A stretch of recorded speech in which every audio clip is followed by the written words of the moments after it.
허그가 이걸 알고 있었어요. 그래서 이 다주택자들에 대해서 보증 문제는 정말 심각하고 보증을 줄여야 한다고 지속적으로 국토부에 요청을 했습니다. 이번에 감사 결과에도 나왔지만, 그런데 그 당시가 2020년이었습니다. 문재인 정부는 이 허그에 계속된 요청 16차례나 다 묵살했습니다. 이때 국토부가 제대로 귀를 기울였더라면 이렇게 전세 사기 피해자가 많이 생기지 않았을 겁니다. 굉장히 안타깝습니다. 포항북구 김정재 의원입니다. 유병태 허그 사장님께 질의 드리도록 하겠습니다. 예. 지금 허그에서 운영하고 있는 전세금 반환 보증보험 제도 잘 알고 계시죠? 이게 지금 임차인 보호해서 서민 주거 안정을 시키는 게 목적인데, 지금 현재 보증 한도액이 수도권은 7억이고 지방은 5억입니다. 맞죠? 예. 네. 그런데 사장님, 전세 7억, 그다음 월세 520만 원은 보증보험 가입이 가능합니까? 전세 7억에 월세 520만 월세 520만 원. 보증 한도액은 수도권 7억, 지방 5억입니다. 근데 수도권에 전세 7억, 월세 520만 원 가능합니까? 저희들은 이제 전월세 대출 보증 한도는 그 월세 총액을 빼서 산정하고 있습니다. 맞습니까? 그 방법이? 자, 월세는 빼고요. 전세만 이렇게 7억을 지금 기준으로 잡아놨습니다. 그러니까 이렇게 초호화, 고액 반전세 대출이 보증보험에 들 수 있는 겁니다. 지금 이 520만 원을요. 지금 전월세 전환율 5.8%를 적용하면 11억에 해당됩니다. 한마디로 전세 7억, 월세 520원, 전세 18억에 해당되는 거예요. 이런 사람들한테 보증보험이 나가는 겁니다. 이렇게 18억이면요. 굉장히 호화주택입니다. 한번 볼까요? 제가 이 18억에 해당되는 비슷한 매물권을 찾아봤습니다.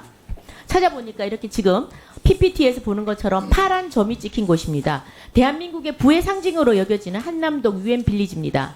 그리고 이 돈이라면, 이 전세금이라면 강남 한복판에도 단독 주택에도 살 수 있습니다.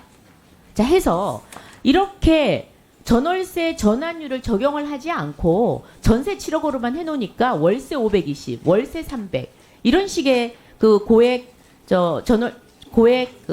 전월세 를 얻는 사람들이 보증보험을 받는 겁니다. 이런 문제가 있고요. 지금 이건 문제죠. 예. 자, 이 부분에 대해서요. 한국주택금융공사 HF는 9월 30일부터 고액 반전세를 아예 금지를 한 방안을 내놨습니다. 근데 우리 허그는 묵묵부답이에요. 이거 규정 바꾸셔야 됩니다. 살펴보시겠습니까? 예, 저희들은 월세 총액을 빼서 산정하고 있습니다만은 아니요. 지금 제가 말한 거는요. 예.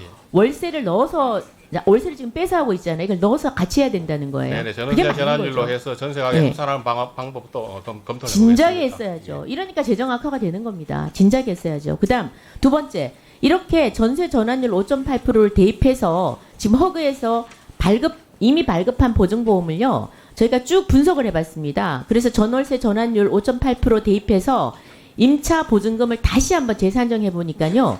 지난 5년 동안 무려 가입 조건 7억을 초과한 것이 882건이나 됐습니다. 이거 다 다시 조사하셔야 됩니다. 어떤 데 문제가 있는지 그렇게 해주십시오. 예, 알겠습니다. 그리고 이 882건을 저희가 한번 분석을 해봤는데요. 지금 소득세법에 고가주택 기준이 12억이 초과하는 겁니다.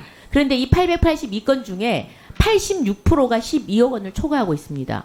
그리고 20억 원을 초과하는 것도 24%나 됩니다. 한마디로 초호화 주택에 우리가 지금 허그가 보증보험을 들어주고 있다는 겁니다.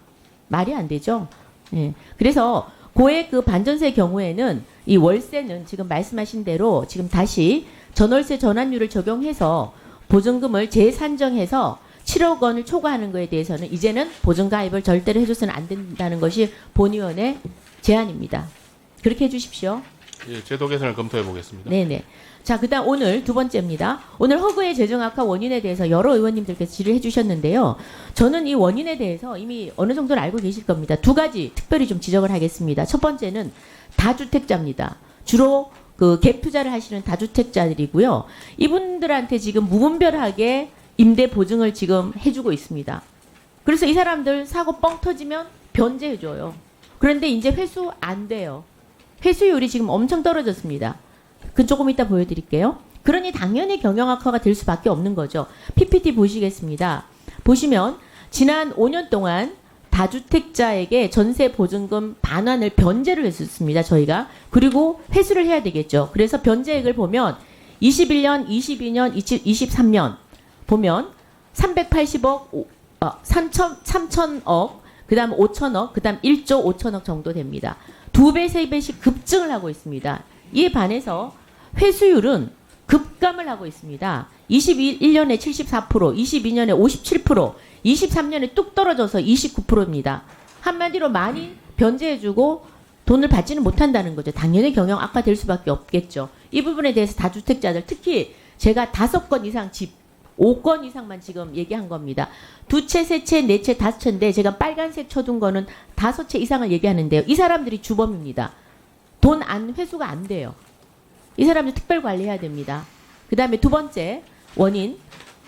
그런데 다행히도요, 우리 허그가 이걸 알고 있었어요. 그래서 이 다주택자들에 대해서 보증 문제는 정말 심각하고 보증을 줄여야 한다고 지속적으로 국토부에 요청을 했습니다. 이번에 감사 결과에도 나왔지만, 그런데 그 당시가 2020년이었습니다. 문재인 정부는 이 허그에 계속된 요청 16차례나 다 묵살했습니다. 당연히 이걸 그때 충분히 대처를 했더라면 이 사태가 이렇게 악화되지 않았을 거예요. 이때 묵살한 게 저는 원인이 아니었나 싶습니다.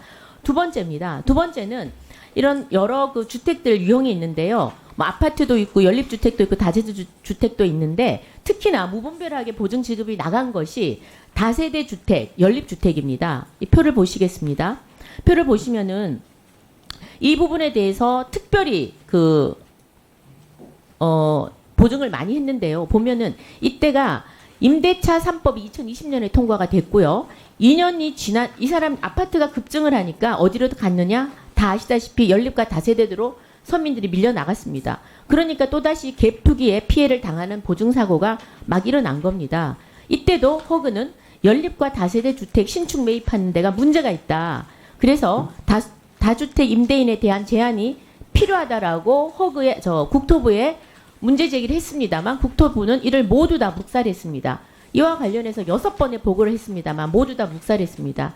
이때 국토부가 제대로 귀를 기울였더라면 이렇게 전세 사기 피해자가 많이 생기지 않았을 겁니다. 굉장히 안타깝습니다. 그 표에 보시다시피 연립주택은요, 지금 21년, 22년, 23년이 나와 있는데 급증을 합니다. 2%, 6%, 18%, 17%까지. 다세대도 4%, 8%, 25%. 엄청난 속도로 늘어나고 있습니다. 그래서 저는 이 부분에 대해서 이 허그가 아주 치밀하게 대응을 좀 해야 된다는 생각을 합니다. 이렇게 동의하십니까? 예. 예. 그리고 허그가요, 이미 이런 상황을 예측을 다 했습니다. 21년에 뭐라 그랬냐면, 21년에 문재인 정부 때입니다. 향후 3, 4년 동안 대위 변제금만 3조 6조 원이 발생할 거라고 이미 예측해서 보고를 했습니다. 정확하게 맞췄습니다. 지금 3조 이상 이 지금 대위 변제를 하고 있습니다. 이렇게 문제를 나름대로 현장에서는 굉장히 잘 파악을 했습니다. 그래서 국토부가 이걸 묵살한 것에 대해서 굉장히 안타깝게 생각하고 직무유기를 한 거죠. 국토부도 제가 종감 때 질타를 하겠습니다. 그래서 대대적으로 한번 제도 개선을 할 걸 다시 한번 주문드립니다. 예.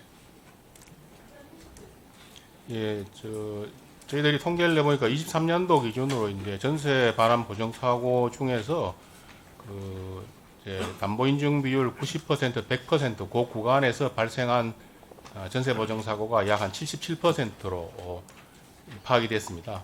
그래서 현재 23년 5월부터 저희들이 90% 이하로 낮췄기 때문에 현재 그 조치만으로도 지금까지 났던 사고의 단순한 산술적으로는 사고가 77% 줄어들 것이다, 그렇게 예상을 하고 있습니다. 그래서 앞으로 이제 담보인정 비율을 어떻게 할 것이냐는 이 90%의 그 상황을 계속 면밀하게 보면서 더 조정할지는 추가로 검토해 봐야 될 것으로 생각을 합니다.